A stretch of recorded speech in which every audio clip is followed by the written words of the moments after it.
And welcome back to the hottest marriage show in the world. It is I, John D, a.k.a. Too Much, and my wife, Kanika, a.k.a. The Do.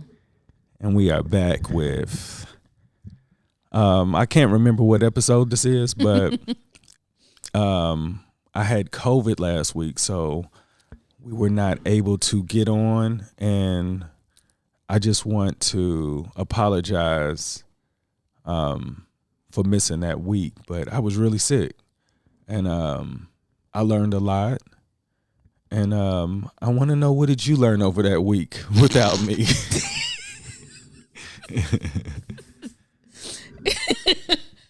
I wasn't into learning over the week. I was just here. So I worked. No, you know what? I did learn something. I told my mom. I learned how much I don't do around the house anymore. I feel like I be just walking around, just existing, and you just be behind me fixing stuff. 'Cause the laundry, okay, yeah, I did the laundry or whatever. Because when you got sick, I immediately started going through the house and trying to like clean stuff, and so I pulled everything out of the bedroom. I'm washing stuff. Excuse me, and then I put the laundry on the bed. The laundry didn't get immediately folded. Oh, John folds the laundry immediately. So the laundry didn't get immediately folded. And then it was nighttime, and I was like, I gotta put the sheets on the bed. So I put the sheets on the bed, and then I just shifted the laundry to either side of the bed as I was putting the sheets on. And so then the next day I was like, okay, I for real gotta, like, I gotta do these. And one set of sheets I just put in the bathroom where I couldn't see. I was like, never mind, I'll just take care of that later. So then I eventually I'm gonna tell you when I finally got everything folded. So John went down for the count. What was it, Saturday? yes, Saturday. Okay. You were trying to test what on Wednesday? On Wednesday, yeah.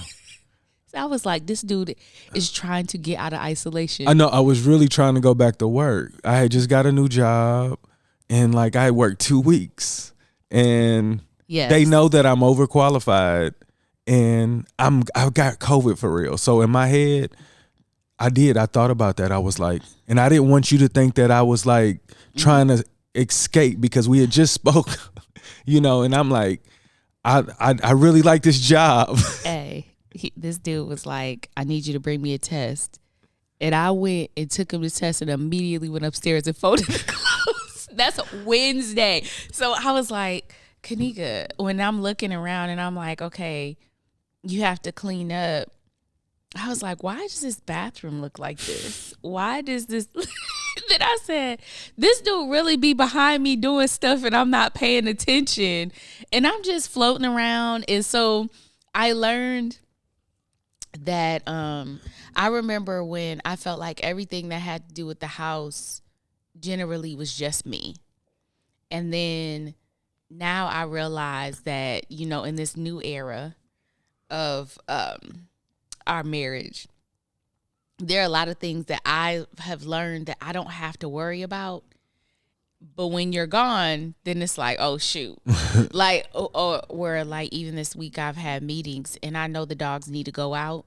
I had a conference, like a full day conference. They couldn't go out as much as they usually did. And that's just a new thing because now you're out of the house. So I have to be able to manage that. But like even the evening walks, I can't say, well, can you just take them out tonight, or can you do it? Ain't none of that. Scheduling to cook 4 days out of the week is trash. Yeah, nobody wants to do that. Nobody. 0 stars. So I definitely learned, and even though I know you do a lot around the house, I definitely saw the immediate impact of just a few days of you being down. And so that was my lesson learned.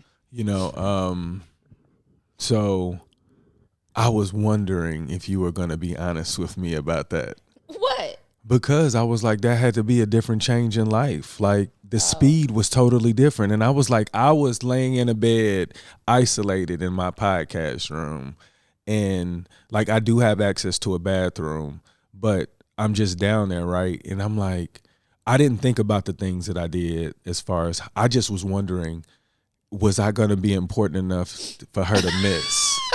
Look, that day on my birthday, I took the day off, and I feel like I had no time to myself at all. And then I took Day to her orthodontist appointment. I took Dallas to archery, and I was like, if he were here, then I wouldn't have had to do something up in this mug. You know what I'm saying? So yeah, your presence or lack thereof, your absence was felt.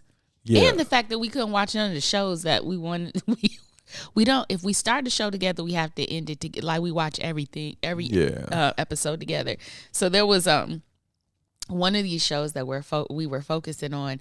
It was on the last 2 episodes, and stuff was getting live. And then my boy said he was sick. I said, "Oh my God!"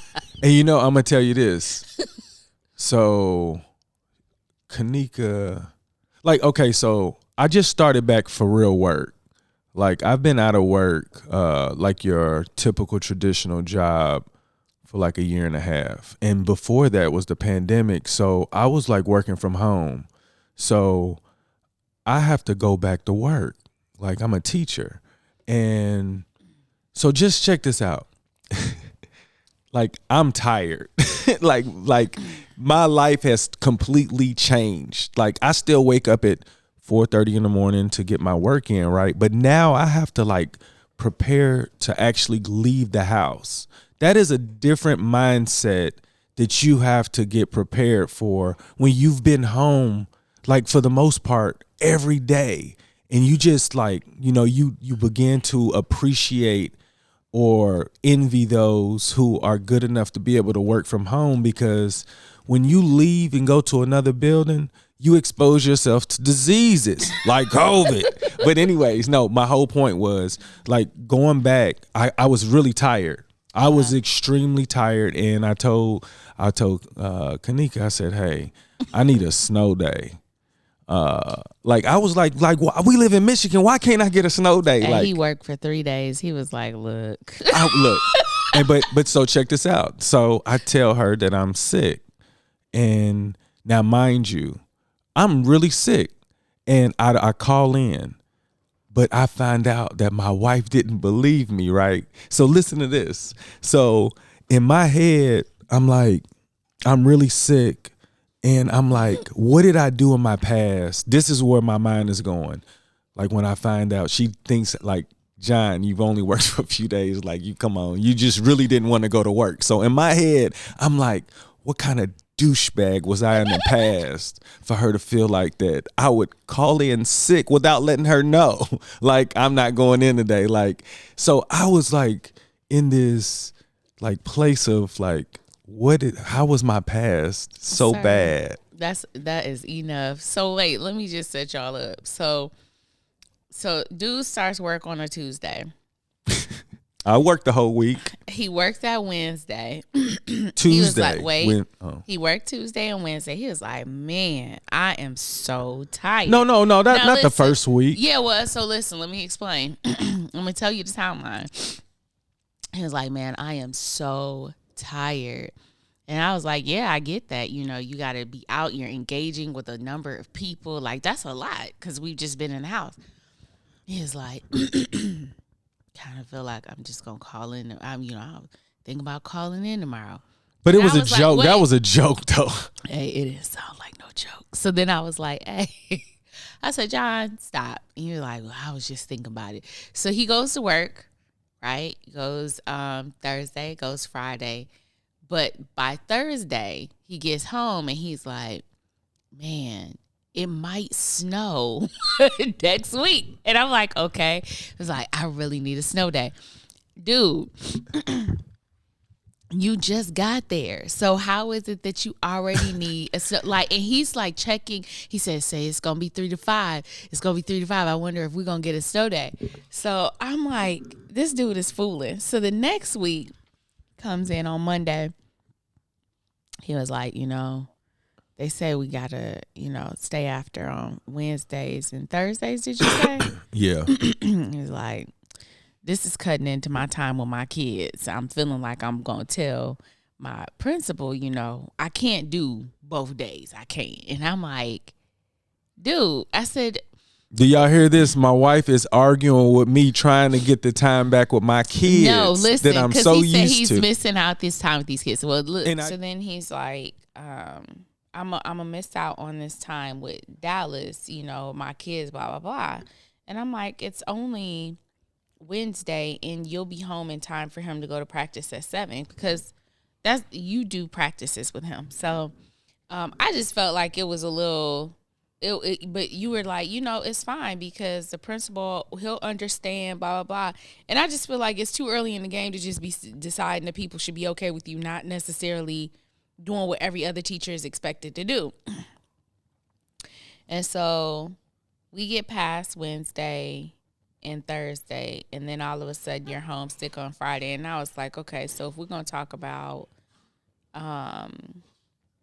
last week being tired and wanting to call in, looking for a snow day, and then saying what you could and couldn't, going to tell your boss what you could and couldn't do. I was like, this dude is fooling. But didn't you see how far from the truth you were?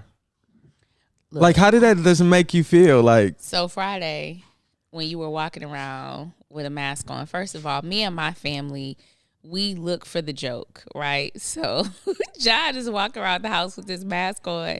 So my family and I were always looking for the joke or whatever. And you start walking around the house. You were like, I feel sick. He's walking around the house with an N95 mask on. And so I take a picture with John so that my family could see him in this mask. And I said, John got his, what did I say? John got his COVID precautions on while he walking around here with a cold. And so we were all laughing because they had already known. I said, John has been setting me up for the last 2 weeks, getting ready for him to be home. He's been setting me up. And now here's the day. Man, the next day when I tested positive, I was like, hey, y'all, everything I said yesterday, you guys scratch it. But isn't that like, it just shows you that she and I don't know each other very well. My wife thought I was trying to pull a doozy over her, and she didn't even recognize what John looks like when he's really sick. Hey, if anybody would have had those things leading up to that day. But I'm saying, even the person that I am, you felt like that I would do that. Like, to me, I feel like I'm trying to be an example for mankind. Oh, wait, no. And then on top of that Thursday, you said you were talking to the guy with the room next to yours, and he was like, dude, I can't be doing this, man. I got to find me something else. So then when you were off the next day, I said, he is running away. But so how does it feel when, like, like I really had COVID, though? Yeah, then I was like, oh, shit. Yeah, I was like, dang. I was like, but I'm telling you, though, like, as your husband, I was like, I must have been a scumbag that she doesn't know what a lie looks like. No, I just feel like you had willed yourself to the point of being sick. No. Well, now I can tell you I didn't. I know. But then, I mean, on the other side, when you're not exposed, and then you go back. I mean, most teachers, when they go back to school, they run the risk of being sick. Oh, yeah. I knew I was going to get sick, but I didn't know. Yeah. Like, honestly, like, I was just walking around here willy-nilly with a mask on, and you were laughing at me. I just want for the record. And that look, check this out. That I was the butt of her joke in her family's sidebar. Like, and I was really about to die. I was about to die. He was not about to die. No, so like, check this out. So I've had it twice, so I can give you a fair assessment. And I believe that the second time I had it, that I dealt with it better. But each day it was different. It wasn't like last time. Like each day the symptom, it was never like all the symptoms at once. Last year felt like I was just like 2 days of my life I can't be accounted for. And my back was hurting, but my back was hurting again. But it was like, that was the only thing, because I could never get comfortable. But I had different symptoms each day where I was like, golly. That's why when I took the test on Wednesday, I was like, dang, she's going to really think I'm like lying. So when I tested positive, I was like, is she gonna ask to see this test? Like in my head, I was just like, I don't know what I gotta do. But I was. No, I mean, I saw the positive test when you tested the first time, and then I was like, okay. When you said you wanted to test on Wednesday, I was like, why is he doing that? Because in my head, I thought it like, well, I didn't know it was gonna be as long, just like that long. In my head, I thought it was gonna be like, just wipe me out to the weekend, I can get back. But since I got it in the weekend, I was just extending it to 5 days, because in my head, I remember people saying, 5 days after you have tested, you should be available. So in my head, I thought that I was going to bounce back by then. So I had no idea that I was going to be wrong. And this is so crazy. So that Thursday, I was like, what was I thinking? Like, I was really going to try to go to work like this. And then Friday came and I was like when I was like, hey, I'm going to try to take this test, she was like, John, these things cost $10 a pop. Look, we ain't poor, but brother, why are we throwing these $10 out the window? Because in my head, look, you don't even believe me. Mm-mm. So I'm like, in my head, I'm like, I don't want this idea that, you know how it's so crazy. I started thinking about athletes, and I'm like, if they sick, fans want them to play, and I'm like, dang, I'm really sick though. Like, I feel like nobody should go to work if they feel like this. And I was considering going to work, and it was just like a really, it just kind of reminded me how I'm still a slave. And when I say a slave, I mean like I have to think about finances for my household, and I can't even be sick in peace. I have to think about, like, am I sick enough to not go to work? And then when I tested positive, it kind of made me feel like, okay, at least I'm not overreacting. Like, okay, I'm sick for real. This says you still sick. So like, I felt like that was a different relief too. But then yeah, man, I know we got on this topic, but I learned a lot, and I'm glad that I had some value by being out. I really am, because to me, I feel like sometimes if you get comfortable to a situation, you may not know what you have sometimes. And I was just like, that's why I was looking for it, because I wanted, I can tell you a million things, the reason why I didn't want to be down. I was like, because I feel like we talk every single day. And I was like, that's gone. And I'm like now I'm dependent on her. So like the things that you needed me for, I didn't know, because I was like, I expected you to do everything. So I just was thinking about how my whole week.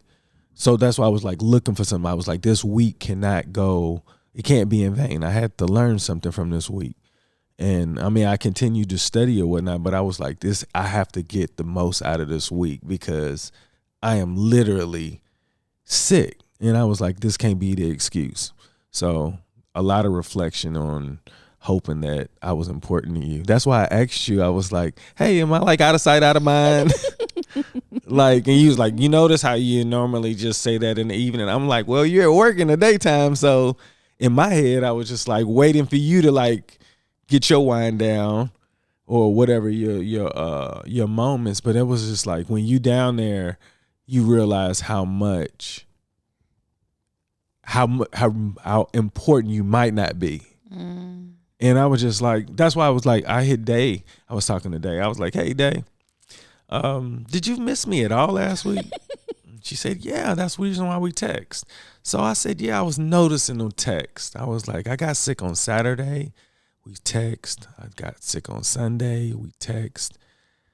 Monday, Tuesday, and Wednesday evening, it was and I sent out she was like, oh, I didn't even know. And I was like, did you think about me at all? And she was like, yeah, of course I did.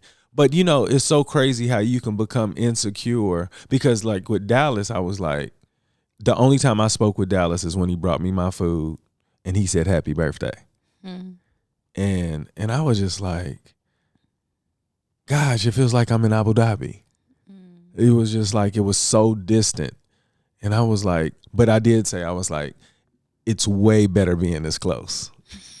You know what I'm saying? So it was like, but it made me think like I appreciate the moments when we're together.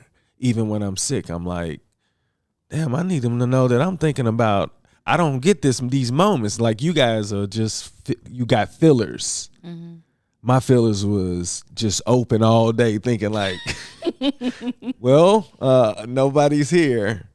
So these last 2 years being sick were by far the most productive I've ever been in life by being sick though. For real. And the dude always chooses to be sick on our birthdays. Oh my gosh. No. Just the last 2 years. And I look, I'm gonna be prepared next year, I think. I don't know how I'm gonna be prepared. Don't prepare nothing, because we don't know. Yeah, so when I got sick and I tested positive, I was like, I had already thought, I was like, we gonna be good for our birthdays. Look, I didn't think I would test positive. But that's crazy. But a question for you. What is love to you? Like, with your background, knowledge, experience, like, what is love to you? I'm going to have to ask you to answer that first. Okay, so the reason why I was asking is because I do want to go in a direction. And I was realizing that there's really we got to come up with like a determining factor, because there's always going to be something that somebody will say that they'll do or the other person won't do. Like it can get to that point, and it'll be for different reasons. But the reason why I'm asking is because in relationships, like somebody's always going to love somebody more than the other until the relationship creates some things that say, okay, yeah, I would do this for you. Yeah, I think I would do this for you. Like, oh, absolutely not. And someone's like, yeah, I would do that for you. But then I would think like, why would somebody say no and why would somebody say yes? And I was like, it has to be from their childhood. Like the way that you were taught what love was. Because I was thinking about the way that I was raised as a child. Like the love I got was after a whooping. Like, I love you. I do this because I love you. And I was thinking like, how as a kid, how do you process that? Like, the only time you hear I love you is after you getting a whooping, and they're doing it because, and like I said, like as I became an adult, I realized that what they were trying to say, but it's too late. I've already had the trauma. Mm-hmm. So when you get into a relationship with somebody else, that don't mean that they was raised that way. Yeah. You know what I'm saying? So it's like in this relationship, in our journey, me asking you questions is more so me trying to figure out, am I supposed to feel that much for it, or am I not supposed to feel that much for it? Like if I give you an example and you was like, yeah, I would do that. And then I'm thinking like, I wouldn't do that. Like, why wouldn't I do that? So I really try to dissect, because in my head, I'm trying to figure out what's the better answer, because I only want the better answer. I want you to be like, I know what John would do in this situation. Like, where's his kids? Where are the kids? Where am I? Okay, this is what he's going to do. Like, because you know that I'm not compromised now.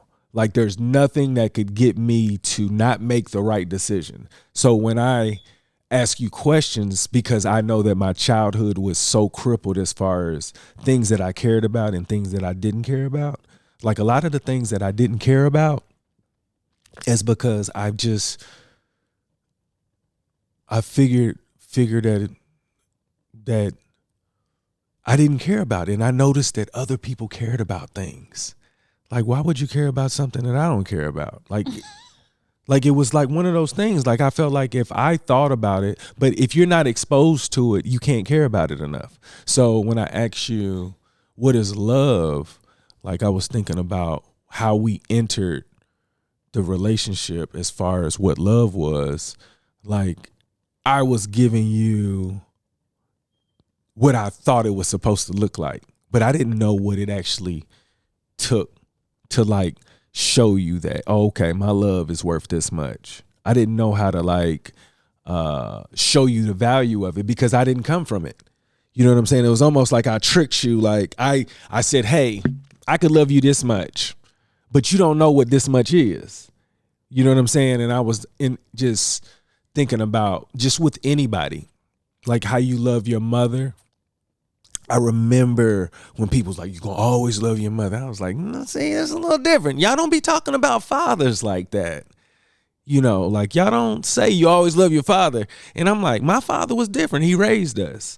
So I was like, you know, my mother made some unchoice decisions. But then when you figure the unchoice decision was actually legit, it's like all the bad decisions come from man. Just not knowing enough, the ignorance. Like there are no reasons why somebody would want to hurt you on purpose. You know, and I feel like it's just some miscommunication of how you could get hurt. And the reason with the love thing is because I learned so much from listening to what people think love is. And it's so many different things. Like people look at love completely different. Like I was just like, just between you and I on how we look at love. And then I started to listening to these answers the way people, I was like, oh man, it's so many different perspectives. And I'm like, if you know what the perspective is, like of people, you can make a better decision if nobody tells you which way to go. But a lot of times you're just going off of what your parents kind of introduced to you. Because I know that my mother doesn't know what love is. There's no way that my mother knows what love outside of having like the love of her kids. And I feel like she still doesn't even understand that because of what raised her.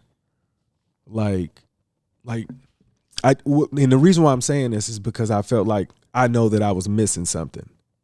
Like I didn't know, like there's so many things that I've learned through you that I did not know. Like when you describe things, I was like, well, I didn't really feel that way. I'm like, I don't even know why she feels that way. Like, why would she feel that way? And I'm like, so then I was like, why am I so empty? Like if I don't feel like, because if I knew you would feel that way, there's no way I would do it. So it's like, why? What happened? So I was just thinking like where my mother, it has to be because I feel like I got my emotions from my father. As crazy as that sound. My mother was so like, she was like stone cold for real. Like, but when she cried, it sounded scary. Yeah. Like all the emotion. That's the only way she knew how to get all of her Oh emotion my out. gosh. I was like, and you know what? I used to be mad at my mama for crying. I know. Oh, he used to be horrible. I was bad when I was a kid crying, though. Because it was like I didn't understand it. I felt like ain't nobody touching you. But you know what's crazy is I think there's also a cultural part of that. So we're sitting here and we've watched a lot of Korean dramas. One of the things I've noticed is that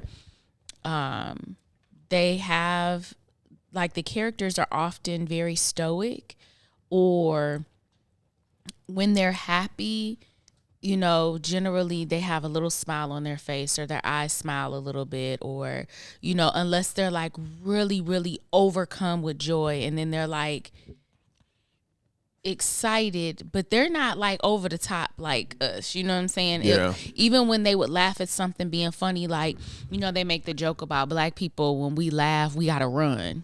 You know, we get up, we run in a direction or whatever the case may be, but that's not how you see it. But when in the dramas, when people are really, really upset or hurt, like they're on their knees and they're like pleading, is the most heart-wrenching thing to hear. Like it's like their heart hurts so much they take their fist and they beat their chest.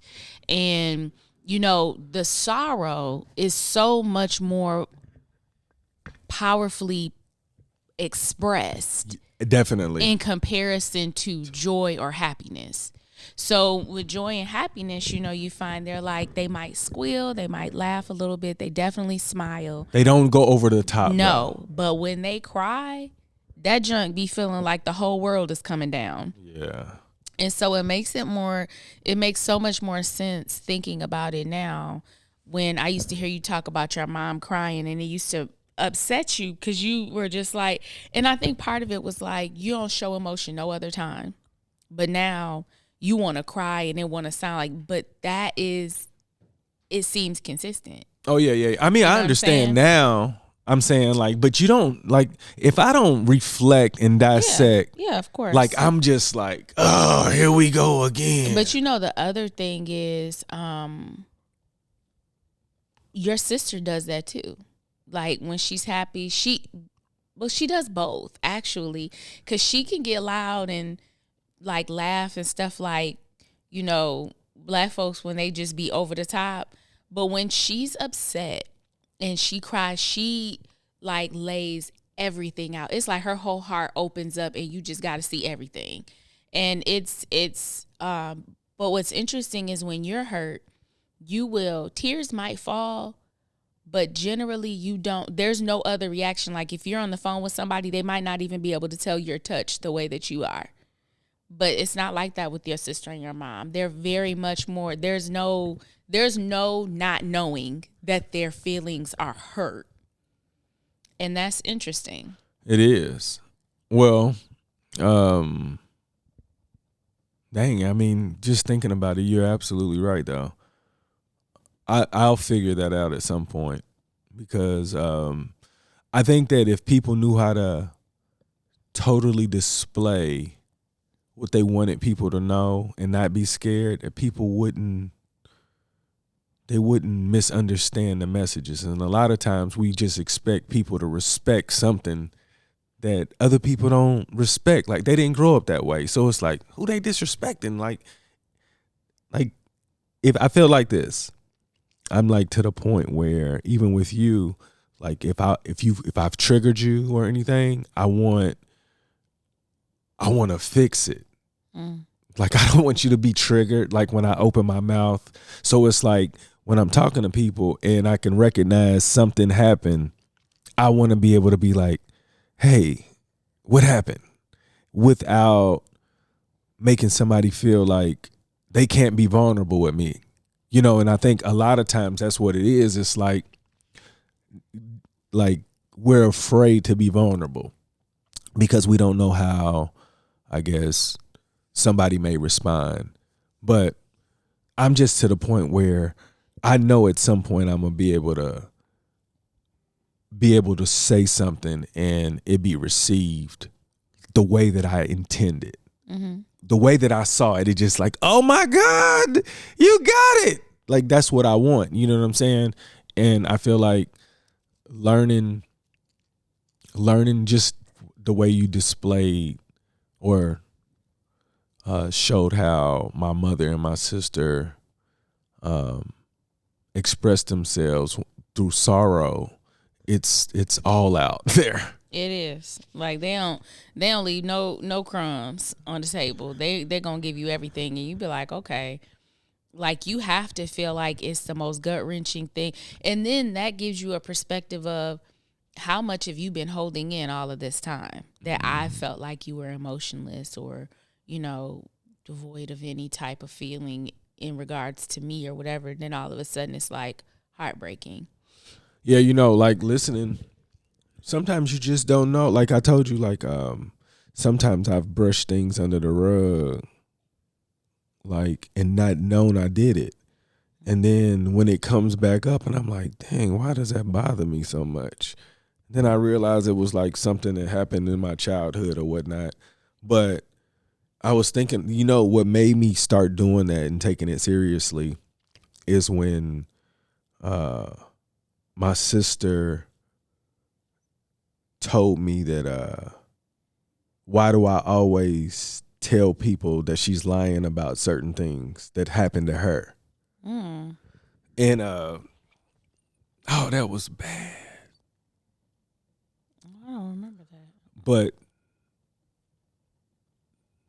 she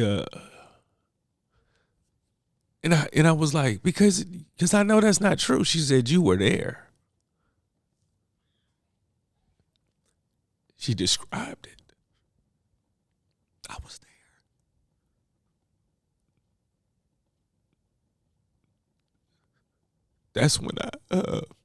That's when I realized I was brushing things under the rug, and I didn't know I was doing it. Cause the idea that I told people my sister was lying about things that's happened to her in her life was selfish, ignorant, and I couldn't believe that I felt like I knew that much. But I mean, even as a kid, you were a kid. I'm talking about as a man. I know, but I'm saying you were brushing things under the rug, not knowing that you had experienced it. Because I'm sure that as a kid, you were trying to make sense of what was going on around you. Oh yeah. No. I'm just saying, though, that made me want to figure out what else I brush under the rug. Right. Because if it's something as serious as that I could like question how sincere a person's life is. Yeah. And that wasn't fair. And then I was just like, I need to figure out what else have I just felt like that's not important anymore. And I wasn't going to let it make me. But, it's very difficult to find those without the expense of somebody else. Like somebody's opening up to remind you of something, or you may say something to trigger somebody where you be like, whoa, what's going on? So just to go through that, that's like one of those things where that hurt me. Like, because I know that I was dead serious talking about my sister was lying. And that sucks. Like, I got to live with that. But it's like,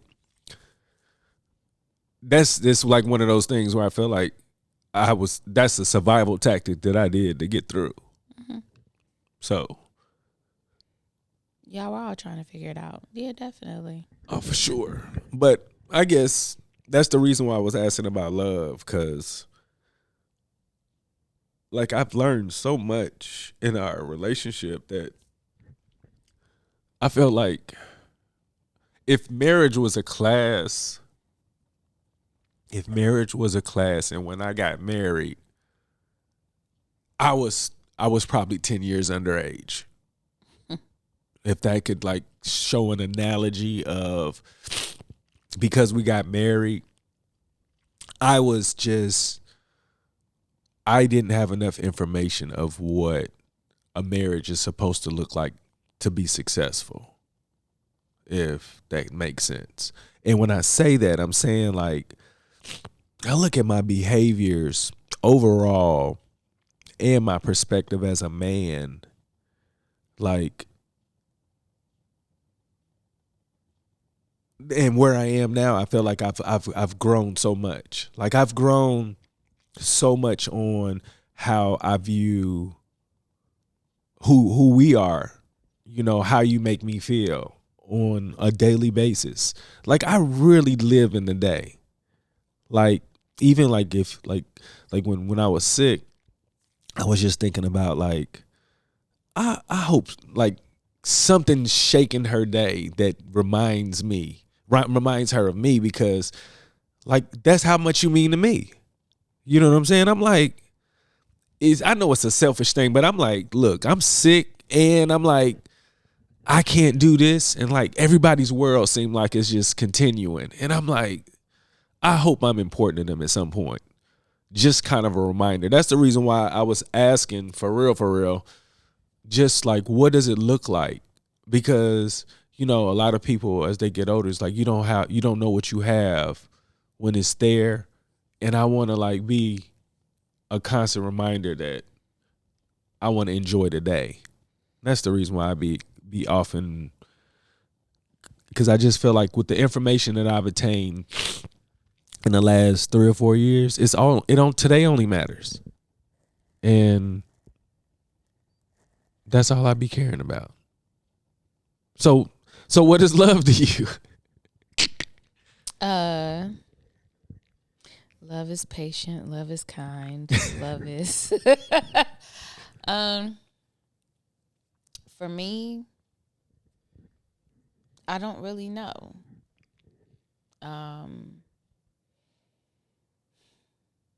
When I try to show love, to me, I want people to have a certain feeling around me. I want them to smile, to laugh. I want them to look forward to time with me. I don't want them to be like, oh, she's a bit much, I'm gonna have to deal with her. Like, it's the feeling that people get with me. When I'm giving love, I want them to feel a certain way about me. When I receive love, I don't know. I feel like I want it to be easy, and I want it to be calm, and I want it to be welcoming, and I want it to be friendly.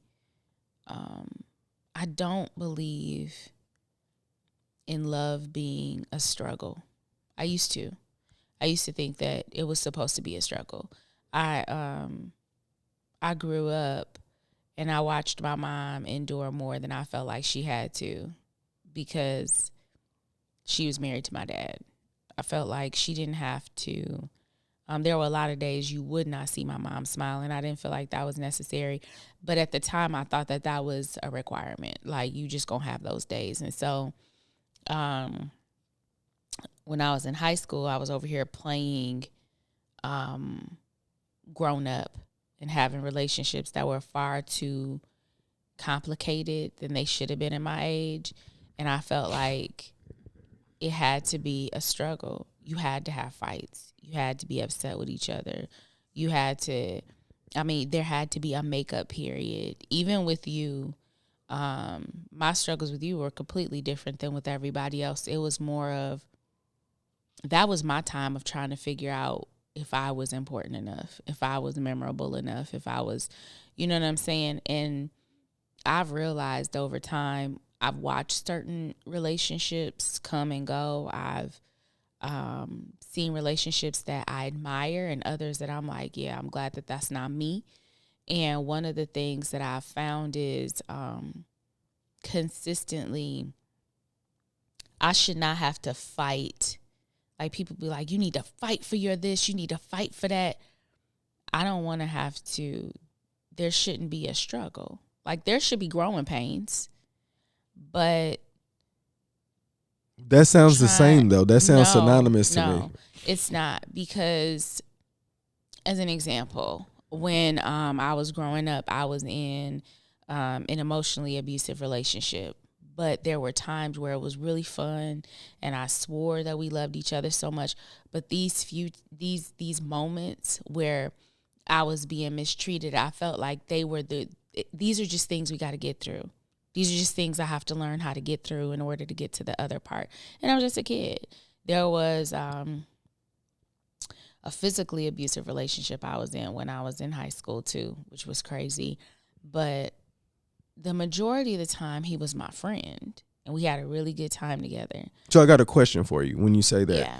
When you were thinking to get through it, does that mean like they were going to eventually stop, or that just something I might have to deal with? It was something I was going to have to deal with. Oh, so you just... It was just going to show up looking different. Like, we wouldn't fight about this anymore, but we're going to fight about something else.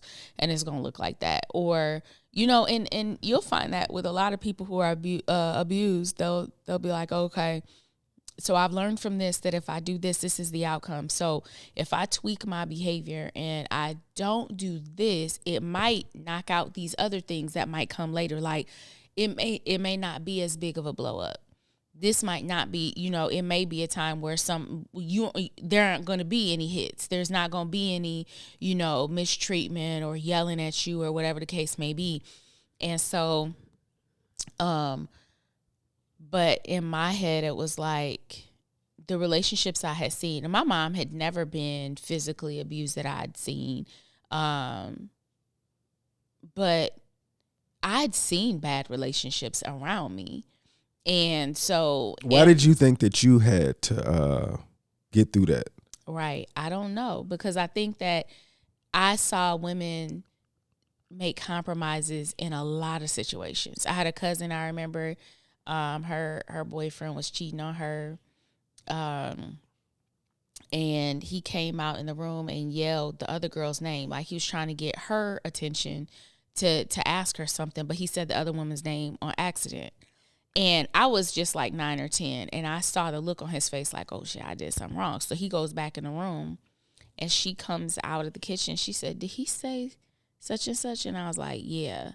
And she went in there, and you hear them arguing. But by the end of the day, they were fine again. And they were like laughing and talking or whatever. And so in my head, you just have to, and I think it's just the lesson you learn growing up also is that women can control the situation with men if they're good enough. If they can figure it out, they can control it and everything can be good. You just have to learn how not to do this. And you just have to learn how to not say that. And so in my head, I was like, okay, these are the things. If I want to have my friend, these good times with my friend here, then I just have to figure out how to make it where my behavior won't lead to this. So how do I do that? And then I'll figure it out, and then that will be the answer, and then everything will be fine. And then you find out that it's not, because something else is going to happen. So then you trying to find, what is it different that I did this time? Because the other stuff, I got it down pat. I know I wasn't supposed to do that. So what was it that was different this time? And then I'm going to take that out next time, and then I shouldn't have it again. And so just to get back to what I was saying, I learned that love does not have to, love takes work because you're growing up, but there's a certain amount of, like, it shouldn't be a struggle. I'm okay with growing up. I'm okay with learning, but struggling to the point where one person is hurt and the other person has to be coddled or made to be right. Like, if we're having growing pains and we both acknowledge that, you know, we could have done things better, we did not do anything to hurt one another, especially not purposefully or to inflict pain on one another. That's one of the things. So that's what you think learned about growing pains versus struggle. Yeah, because I feel like growing pains is like maybe we're growing up and we are gaining these ideas about who we are, what we believe, and we may have arguments or disagreements, and then we learn how to either agree to disagree or meet in the middle and compromise. But there are other struggles that it's just, I want you to be with me, not with your friends. And then if you're not, then they make it hell for you. And then you figure out how to not make that happen. So maybe, like, as an example, I had the same boyfriend. I remember it was my friend's birthday. No, it wasn't. We were all supposed to hang out, and he knew we were. But he had decided that we all, I worked at a movie theater. We were really young. I worked at a movie theater, and I could get his family in for free to see this movie. And they all wanted to go. And so he was like, I need you to come and get my family in. And I was like, but I'm already going to do X, Y, and Z with them. And he was like, yeah, just get them in, though. Just come over here before you go do that. And I was like, okay. So then when I get there, he's like, come in here. And I was like, no, because I'm going to the movie. And then he throws this fit, and I stayed. And I missed all my time out with my friends. And they knew why I did it. And, you know, we're high school girls, so they're like mad at me, but I'm trying to manage grown-up shit that I shouldn't have been trying to manage. Yeah. And so, you know, it really put me in a bad place with them for a second. And my friends understood who I was dealing with, but at the same time, I was like, Kanika, damn. Like, that's crazy that, like, I'm just thinking, like, Day is that age, right? Just shy of it. Yeah, and I'm just thinking, like, how you had to go through that and didn't have to. Exactly. I had to go through it and didn't have to. But the lesson that came out of it is there's a difference between growing pains and struggle. And if you love someone and they love you and it's healthy, you shouldn't be struggling to try to figure out how to stay happy and love somebody. See, I guess I look at it different. I look at struggle as just the part that makes it stronger. Like, once you get over the hump, like, you figure, like, you got to go through that to get to this. Like, but I feel like some people can paint anything, abusers can. Oh no, I'm paint not. those No, I know. No, situations I don't to want you look to like get that, it too. twisted. There is no parts that I feel like you were supposed to wait for a guy to figure it out when he is any type of thing that ends with abuse, including anything that I've done. I'm telling you that I am in a place where I don't want you to feel anything remotely close to any of that. But if I do it, it's not like I'm doing it on purpose. And before, to me, I felt like you were doing the same thing. Like that you were saying you were doing with them. If I don't do this, I do like you, and I don't want you to do that. I want you to be able to like just walk into and just like your friends. But if I don't know things that I'm doing to you to make you feel like that, like I can't ever fix it. Well, I don't really know how to describe it as much as there are a couple of ways I looked at it, especially in talking to one of my cousins about it, younger cousins. It's different. It's different when you're walking up a mountain with somebody and they're kind of pulling you up a little bit. You're pulling them up and you guys are trying to get on top of this mountain and trying to take a square block and push it through a round hole. And to me, I was like pushing this square block into this round hole and I was chipping the sides off of this block, but the block did not belong in that hole. And I was trying to, that was my struggle, trying to make something fit that was not meant to fit. It wasn't for me. Elevating and evolving and growing, that's for me. But you got to know what that looks like. And that's why I said it's difficult for me to explain. But when I look at the situations I've had, I can see that was a square in a round hole versus going up a mountain. And I would say that in any relationship, like not just romantic. I mean, even friendships. I've had some friendships that really didn't serve me. And I also had some friendships that I didn't serve them. It wasn't meant to be. Like what they needed, I couldn't give them. They needed somebody that was more attentive and present. And I wasn't that. I'm still not that friend. I need to be able to float in and float out. And I have certain friends that can handle that and others that cannot. And with time, like even though my intention was always to be a good friend because I really loved them, I couldn't give them what they needed. And when they were telling me what I was doing wrong, I'd be like, oh man, I don't want to do that. I'm going to do better because I really want to do better. But eventually I got to the point where I realized that I don't like dealing with people every day. I very much so prefer a little bit at a time. And if I have somebody that requires too much of my time, it makes me run. You know, can I make an analysis? Go ahead. I think that you're like that because you don't want anybody to disappoint you. So you keep everybody at. I don't know if I'm worried about people disappointing me. Like, I'm not even worried about my friends disappointing me. I just like to be alone. Oh, that's what I'm saying. So if you don't want to deal with anybody, you look like, because to me, I guess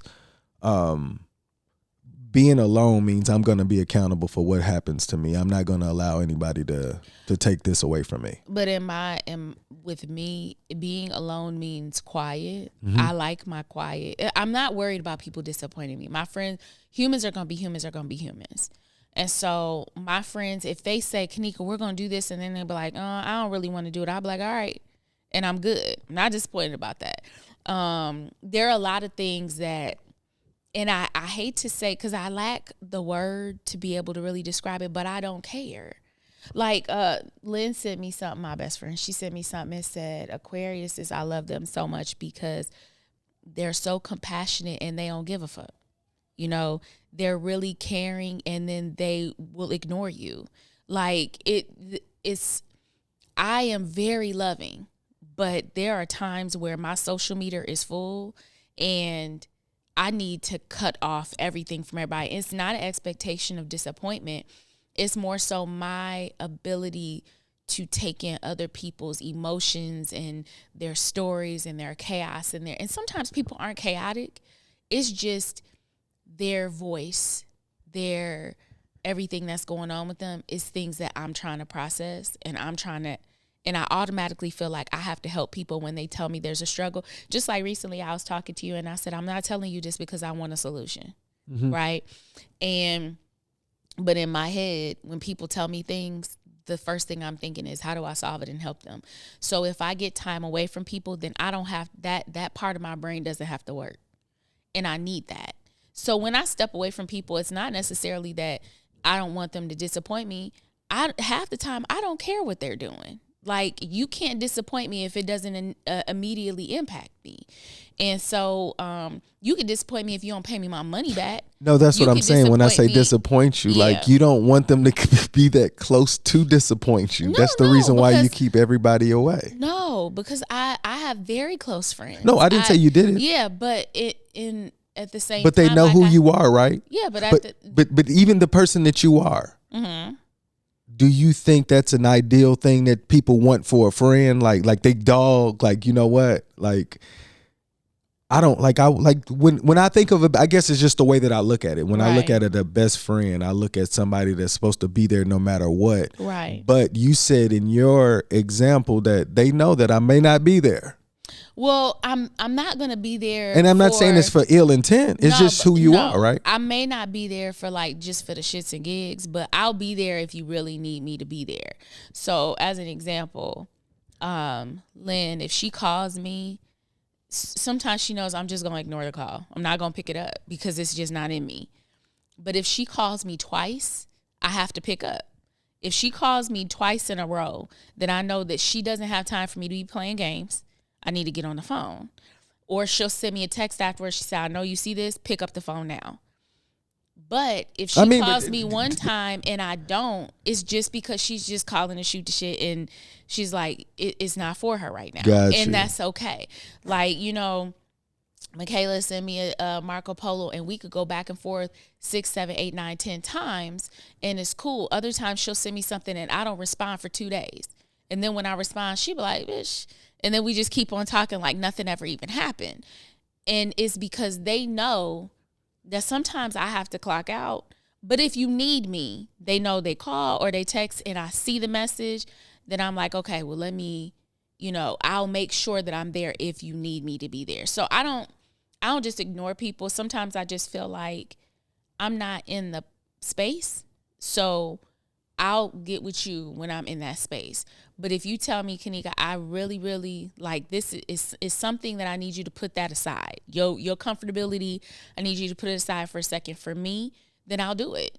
So I think that's another thing that's that my friends have learned about me. The ones who are closest to me, they give me my space, and if they can't manage, they need me to do something, they already know that they just have to push. And then let me know that, Kanika, I'm not here for games right now. I have something else that I need. And then I'll be like, oh, okay. So, but I also think that that's them respecting who I am, because they know that sometimes I'm just not there.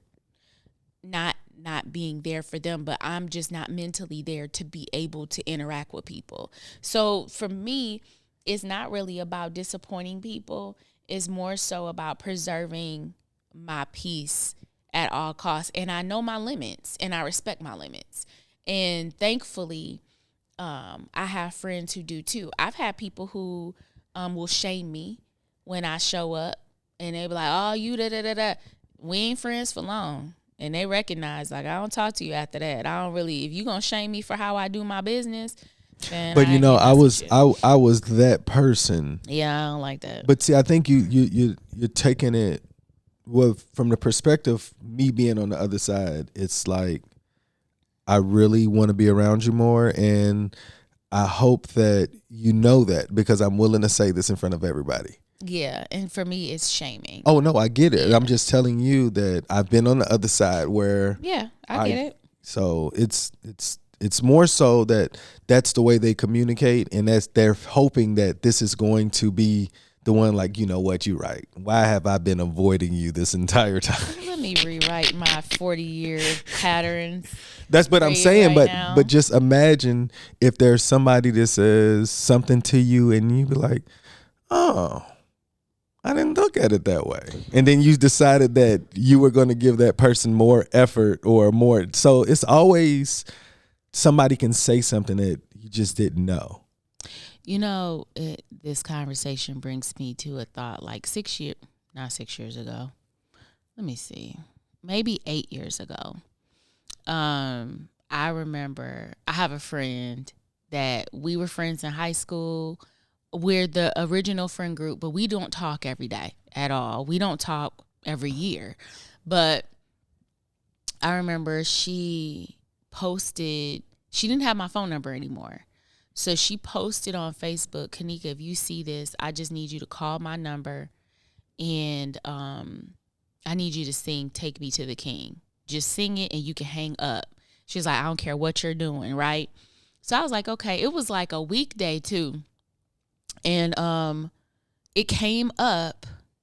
I was on Facebook and I saw it. And so I called her and she said, she didn't even say hello. She said, okay. And then she waited and I sang the song and she was like, okay, thanks. And then she hung up the phone. And so a little while after that, she posted and she said, thank you, Kanika. And there were other people that was like, did she really call you? She's like, yeah.